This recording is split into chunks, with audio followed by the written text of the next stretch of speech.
Mula sa San Pablo, Laguna, ang mag-asawang Mario at Linda Canlas. Si Linda ay isang dating OFW sa Middle East habang si Mario naman ay isang marine engineer na pawang masipag sa kani-kanyang trabaho bago magpasyang mag-settle down upang tutukan ang pagpapalaki sa kanilang mga anak na naiwan sa Pilipinas. Matibay ang kanilang pagsasama at ang kanilang mga sakripisyo ay laging para sa kinabukasan ng kanilang dalawang supling. Mula 1997, nagtrabaho si Mario sa isang cruise ship kung saan siya nakaipon ng malaking halaga bago tuluyang iwanan ang kanyang propesyon. Samantalang si Linda, dahil hindi siya sanay na umasa lang sa kinikita ng asawa, ay nagpa siya ring mga ibang bansa sa parehong taon. Siya ay naging tindera sa isang jewelry shop sa Dubai sa loob ng 3 taon bago umuwi sa Pinas. Kapwa nakaipon ng dalawa ng sapat na pera para sa kinabukasan ng kanilang pamilya. Ang kanilang pinagsamang ipon ay umabot sa mahigit 2 milyong piso na siya naman nilang ginamit upang makapagpatayo ng maliit na convenience store sa kanilang lugar. Hindi man naging ganun kalakas ngunit naging sapat na rin ang kita ng kanilang negosyo para makabili ng sasakyan at unti-unting mapaayos ang kanilang bahay. Sa kalagitnaan ng 2003, nagkaroon ng malaking pagbabago sa kanilang buhay nang magtagpong muli ang landas ni Linda at ng dating kaklase sa high school na si Estrella Torrio. Isang araw, dumalaw si Estrella sa kanilang bahay at nagkwento tungkol sa isang patok na investment na tinatawag na Multitel. Ikinuwento nito kung paano naging mabilis ang pag-asenso ng mga taong nag-invest sa kumpanya mula noong ito'y makilala nila. Ayon kay Estrella, maraming tao ang mabilis na yumaman dahil sa Multitel. Ipinakita niya ang mga resibo ng kanyang kita na tila patunay na totoo ang kanyang sinasabi. Saad pa niya na sa loob lamang ng maikling panahon ay maaari nilang madoble ang pera. Napaisip si Linda sa kwento ng kaibigan. Samantalang si Mario naman ay nag-alinlangan nung una. Paglipas ng ilang araw, hindi mawala sa isip ni Linda ang posibilidad na mas mapabilis ang kanilang mga plano. Nag-usap silang mag-asawa tungkol dito. Bagamat puno ng pangamba, sumama ang mag-asawa sa opisina ng Multitel sa Maynila kung saan ipinakita ang tila lehitimo ang operasyon ng kumpanya. Personal nilang nakilala ang CEO na si Rosario Rose Balajay na siyang kumausap sa kanila sa kung paano sila kikita pag nag-invest sila sa kumpanya. Dahil sa husay nito sa pagsasalita ay lalong naging interesado ang mag-asawa. Pinaliwanag sa kanila ng tagapagsalita ng Multitel kung paano gumagana ang sistema ng investment. Ipinangako nito na ang anumang halagang ipasok nila sa kumpanya ay maaaring kumita ng 5 hanggang 6% kada buwan na nangangahulugang sa loob lamang ng maikling panahon ay maaaring madoble ang kanilang investment. Nabanggit ni Mario na tila masyadong maganda ang alok para maging totoo ito. Ngunit kinumbinsi siya ni Linda na subukan dahil sa laki ng potensyal na kita at sa maraming patunay na ito ay lehitimo. Sa huli, nagdesisyon silang ilagay ang malaking bahagi ng kanilang ipon sa Multitel na tinatayang aabot sa 1.5 million pesos. Bagamat puno sila ng kaba, binalot sila ng pag-asa na ito na ang magiging daan para maabot ang kanilang pangarap para sa pamilya. Labis ang tuwa ng mag-asawa lalo na nang mga unang buwan matapos nilang tanggapin ang bahagi ng tubo ng kanilang investment. Para sa kanila ito ay patunay na tama ang kanilang naging desisyon. Para mas lalo pang mapabilis ang pagkita ay muli nilang ipinasok ang mga tubo na nakuha nila sa kumpanya.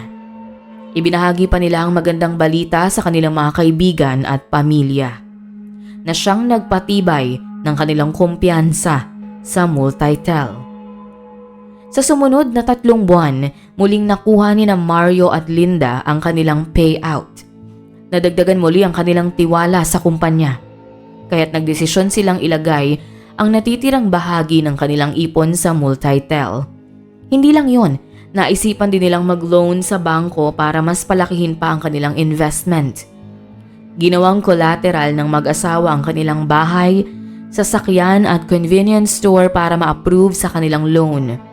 Bagamat may alinlangan si Mario sa utang na kinuha nila, kumbensido si Linda na malaking oportunidad ang Multitel para mapabilis ang pag-abot ng pangarap. Ilang linggo matapos nilang i-reinvest ang kanilang kita at ang loan mula sa bangko, nagsimula nang magbago ang sitwasyon. Napansin nilang hindi na tumutugon ang mga empleyado ng Multitel sa kanilang mga tanong.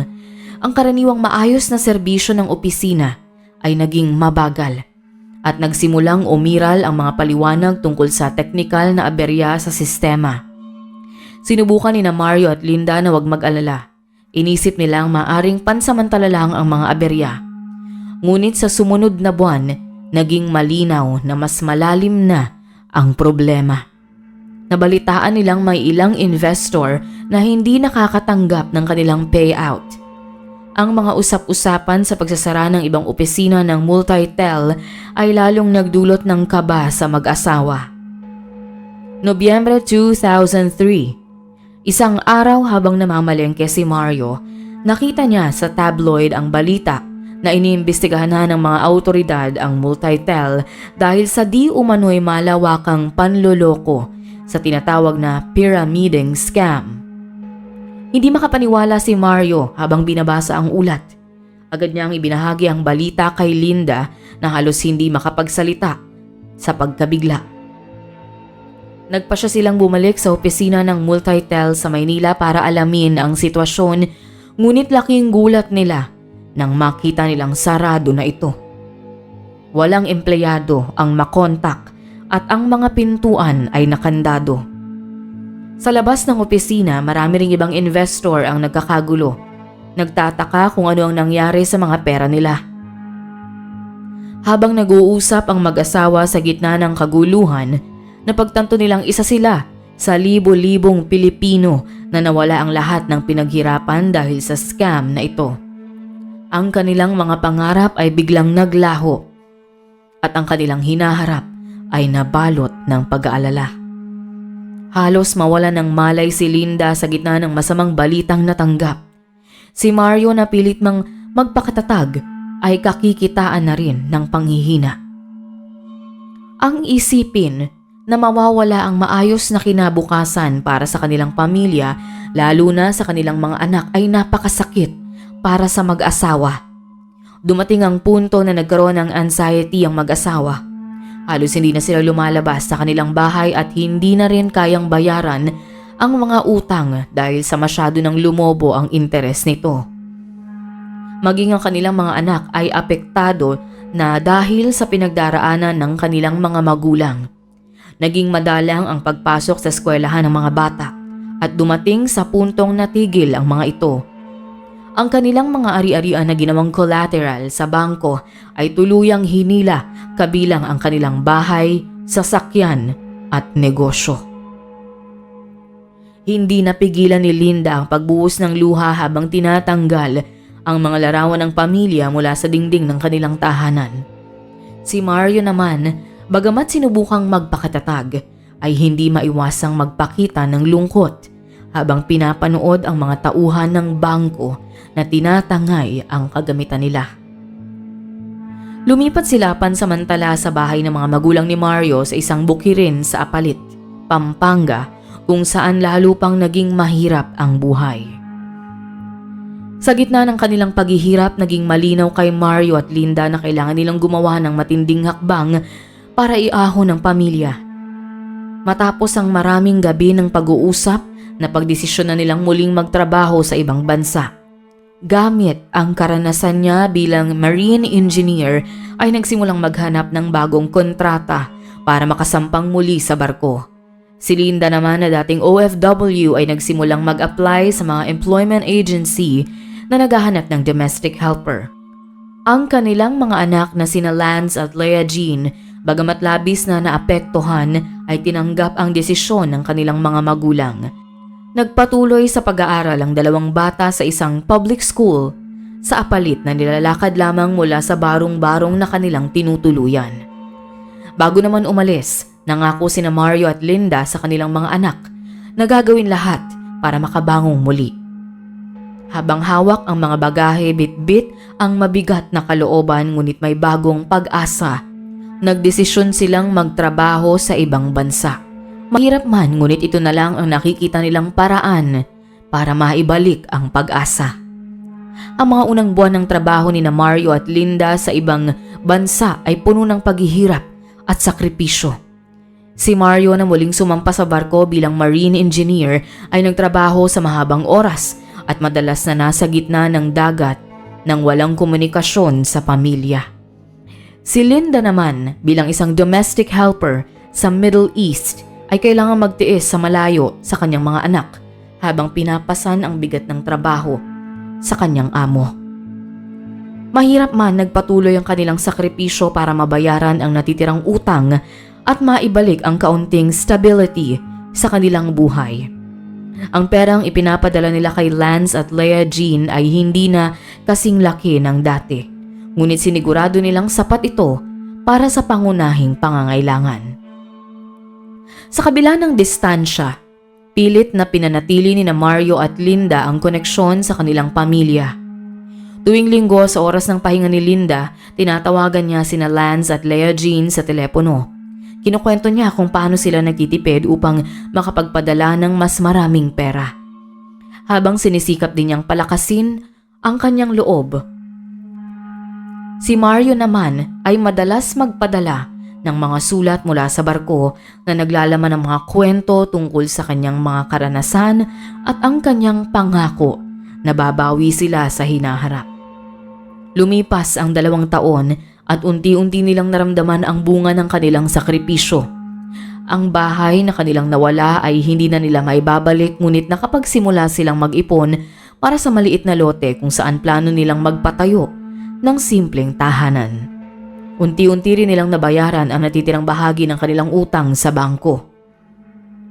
Bagamat marami silang nawalang material na bagay, napatibay ng mga pagsubok ang kanilang relasyon bilang mag-asawa at pamilya. Sa kanilang muling pagkikita pagkatapos ng 2 taong pagkakahiwalay, hindi napigilan ni Mario at Linda ang kanilang luha. Pinangako nilang hindi na nila muling hahayaang masira ang kanilang pamilya dahil sa mga maling desisyon.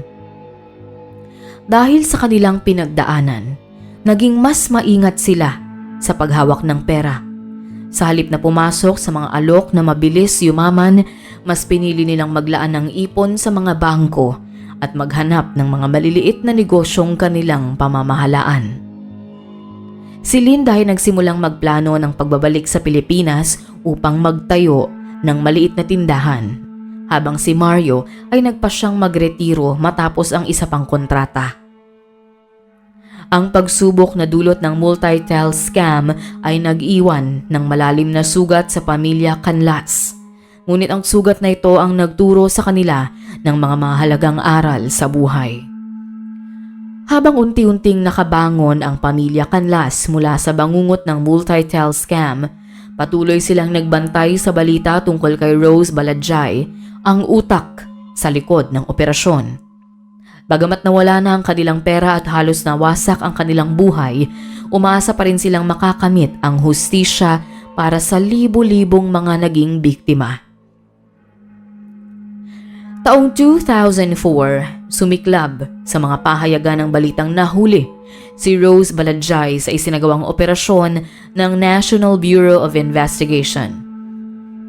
Kasama ang kanyang asawa, naharap siya sa maraming kaso ng syndicated estafa, isang mabigat na krimen na may kaakibat na parusang habang buhay na pagkakakulong. Ang balitang ito ay nagdulot ng kaunting ginhawa sa pamilya Canlas at iba pang biktima na matagal nang naghintay ng balita. Dahil sa lawak ng panloloko ay umabot pa sa Senate hearing ang kaso ng multi-tile na naging usap-usapan sa buong bansa. Habang umuusad ang paglilitis, lumabas ang mga detalyeng nagpapatunay sa lawak ng panloloko ng multi-tile. Napagalamang umabot sa bilyong-bilyong piso ang perang nakuha mula sa mga investor. Pinaniwalaan ng mga biktima ang magagarang presentasyon at mga pangakong mataas na tubo. Ngunit ang totoo, ang Multitel ay isang Ponzi scheme. Gumamit si Baladjay ng perang inilagak ng mga bagong investor para mabayaran ang naunang investor na nagbigay ng ilusyon ng lehitimong negosyo. Bagamat umasa ang maraming biktima na mababawi ang pera, nalaman nilang karamihan sa pondo ng Multitel ay naubos na o nailipat sa mga hindi matukoy na bank account sa ibang bansa. Ang ilan sa mga ari-arian ni Rose Baladjay ay na-freeze ng gobyerno, ngunit hindi sapat ang mga ito para bayaran ang lahat ng biktima. Ang ganitong realidad ay nagbigay ng halo-halong emosyon kay Mario at Linda. May galit sa kawalan ng buong hustisya, ngunit may pasasalamat na naaresto si Baladjay. Noong 2005, nahatulan si Rose Baladjay at ang kanyang asawa ng reklusyon perpetua o habang buhay na pagkakakulong. Sa kabila ng hatol, nanatili pa rin ang kawalan ng katiyakan kung kailan makakakuha ng kompensasyon ang mga biktima. Maraming pamilya, kabilang ang pamilya Canlas, ang nagdesisyon na wag nang umasa na mababawi pa ang anumang nawala. Sa halip, itinuloy nila ang kanilang mga buhay, dala ang aral sa kanilang karanasan. Para sa pamilya Canlas, ang pagsasara ng kaso ay hindi lang tungkol sa pagkakakulong ni Rose Baladjay, kundi tungkol din sa pagtanggap sa kanilang nakaraan. Naging simbolo ito ng kanilang katatagan at kakayahang bumangon sa kabila ng matinding pagsubok. Ang karanasan nila sa Multitel scam ay nagsilbing paalala na maging mas mapanuri at maingat sa mga desisyon, lalo na pagdating sa pera. Ang kwento ng pamilya Canlas ay hindi lamang kwento ng pagkawala at sakit, ngunit kwento rin ng tagumpay, katatagan at muling pagbangon. Sa likod ng lahat ng unos, natutunan nilang ang pinakamahalagang yaman ay ang kanilang pamilya at ang pananalig na anumang pagsubok ay kaya nilang lagpasan basta't magkasama. Kung ikaw ay umabot na sa bahaging ito ng video, maraming salamat sa iyo. Para sa iba pang istorya, huwag mong kalilimutang mag-subscribe sa aming channel at kung may nais kang ma-feature na kwento na sa tingin mo ay angkop sa channel na ito, maaari mo itong isulat sa comment section. Ito ang Tagalog Bizarre Story Archives.